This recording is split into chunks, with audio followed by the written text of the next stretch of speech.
পশ্চিমবাংলায় আইন ব্যবস্থা ভেঙে পড়েছে তা নিয়েই বারবার বিরোধীরা কটাক্ষ করেছে শাসক দলকেই। কারণ পশ্চিমবাংলায় বারবার নারী নির্যাতন বেড়েই চলেছে। কিছুদিন আগেই আরজি করে এক তরুণীকে নৃশংসভাবে হত্যা করা হয়।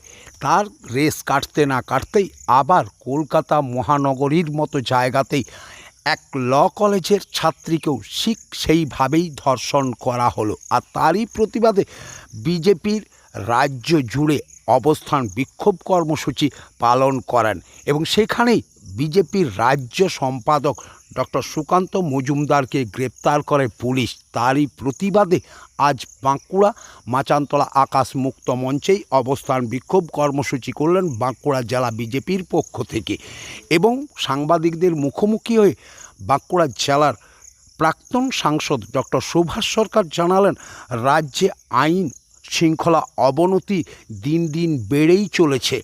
এই প্রতিবাদে তাদের এই অবস্থান বিক্ষোভ এবং তাদের রাজ্য সভাপতিকে অবিলম্বে নিঃশর্তভাবে জামিন না দিলে তারা আগামী দিনে আরও বৃহত্তর আন্দোলনের পথেই যাবেন। এই রকমই হুঁশিয়ারি দিলেন তিনি আজকের এই বিক্ষোভ সমাবেশ থেকে। এই আমরা দেখেছি 1 বছরও হয়নি আরজি কর মেডিকেল কলেজে যে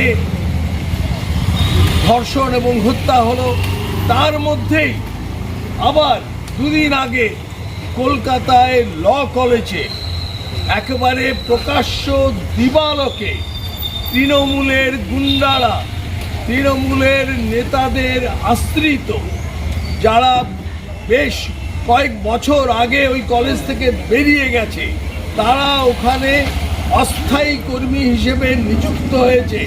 বিধায়ক এবং গভর্নিং বডির চেয়ারম্যান তিনি বলছেন গভর্নিং বডি নাকি নিযুক্ত করেছে তাকে। তার নেতৃত্বে সেই মনোজ, যে মনোজের নাম দেখাতে দেখাতে এখন হঠাৎ কার নির্দেশে পুলিশ সেখানে এম লেখা দেখাচ্ছে, আরেকজন পিনাকি পি, আর তার সঙ্গে সঙ্গে আরেকজন আহমেদ।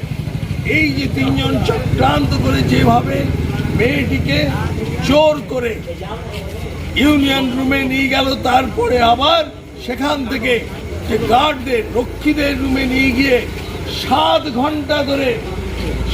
ঘন্টা ধরে একটি অল্প বয়সী মেয়ের ওপর যৌন নির্যাতন করেছে। একেবারে যে ধরনের নির্যাতন করেছে তা কহতব্য নয়। তাকে হাতে পায়ে ধরেছে এবং তার ছবি করে আবার তাকে দেখাচ্ছে যে এই ছবি বাইরে প্রকাশ করে দেওয়া হবে, এই রকম ভয় দেখিয়ে 7 ঘন্টা ধরে অত্যাচার করেছে। আর তারপরেও আমরা দেখছি যে এই তৃণমূল দলের নেতারা, কল্যাণ ব্যানার্জি, মদন মিত্র, তারা যে ধরনের সমস্ত মন্তব্য করছে তাতে ধর্ষকদেরই প্রশ্রয় দেওয়া হয়। অথচ আমার রাজ্যের মুখ্যমন্ত্রী তথা পুলিশ মন্ত্রী, তার মুখে কিন্তু কুলুপাটা আছে। তিনি কিন্তু ধর্ষকদের নিয়মিত প্রশ্রয় দিয়ে যাচ্ছেন, মানে তার দলের সমস্ত যত অপরাধী আছে সেই অপরাধীদের প্রশ্রয় দিচ্ছেন। তার প্রেক্ষিতে যে আন্দোলন ভারতীয় জনতা পার্টি সংগঠিত করেছে আমাদের রাজ্য সভাপতির নেতৃত্বে, সেই আন্দোলন একেবারে জনবিস্ফোরণ হয়েছে। আর তাদের মধ্যে থেকে অনেকজনকে, রাজ্য সভাপতি সহ বেশ প্রায় শতাধিক ব্যক্তিকে গ্রেপ্তার করে লালবাজারে নিয়ে যাওয়া হয়েছে। এবং আপনাদের সকলের অবগতির জন্য বলছি, এই 1 মাসের মধ্যে রাজ্য সভাপতি ভারতীয় জনতা পার্টি তথা ভারত সরকারের কেন্দ্রীয় মন্ত্রী, তাকে 4 বার গ্রেপ্তার করেছে এই পশ্চিমবঙ্গের রাজ্য সরকার।